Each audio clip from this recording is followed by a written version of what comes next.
Welcome back to Into the Paradox, the show where we dive headfirst into the contradictions shaping our world. I'm Peter, and with me as always is our brilliant researcher, Anastasia. Today's episode starts with a moment that stuck with me, and it might just be a window into one of the biggest challenges we're facing. Anastasia, let me set the scene.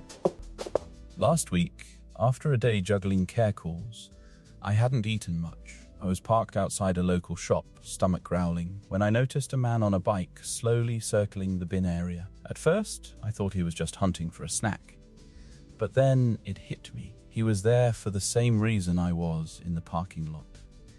He was looking for food, not leftovers he could donate, but scraps he could eat. It wasn't just hungry, it was survival. And that moment brought me face to face with the daily living crisis we're all talking about, but not really getting.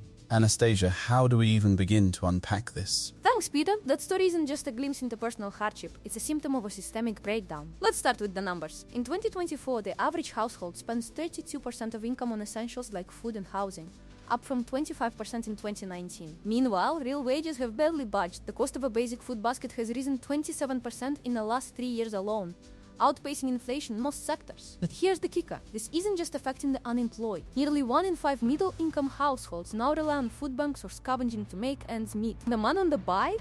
He's part of a growing hidden economy of people repurposing waste to survive. Scary stuff. But how does this daily grind connect to the doomsday clock we keep hearing about? Recession in 2026. Imagine a car when the engine's straining, you get warning lights. Right now, 3 blinkers are flashing. First, debt bubbles. Global household debt is at $12.6 trillion, with 40% of borrowers in high-risk subprime categories. Second, supply chain fragility. Over 60% of countries are still dependent on post-pandemic supply chains that could snap under energy price shocks or geopolitical tensions. Third, policy fatigue. Governments are running out of fiscal tools to stimulate growth after the 2023-24 recovery packages. If we assume current trends continue, these pressures could collide in late 2026. A recession triggered not by a single shock, but by the cumulative weight of unaffordable living. The man on the bike isn't just a story, he's a leading indicator. Let's zoom out for a second.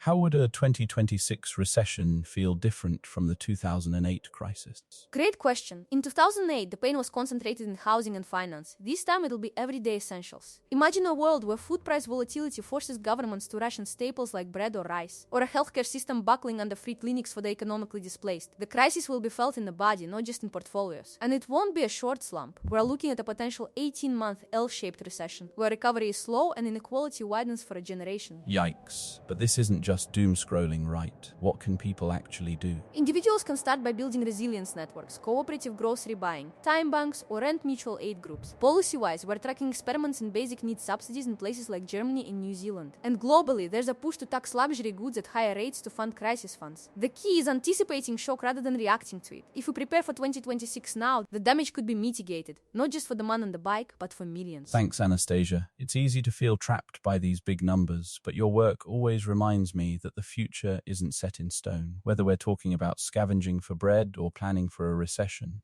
it all comes back to one question. Who gets to live with dignity? And maybe how we answer that will define the next decade. Next week, we're diving into a paradox close to home.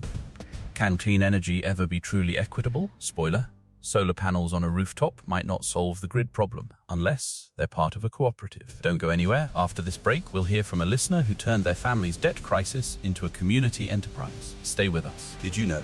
In 2026, the global food waste to energy market is projected to hit $3.2 billion. The man on the bike might yet power the future.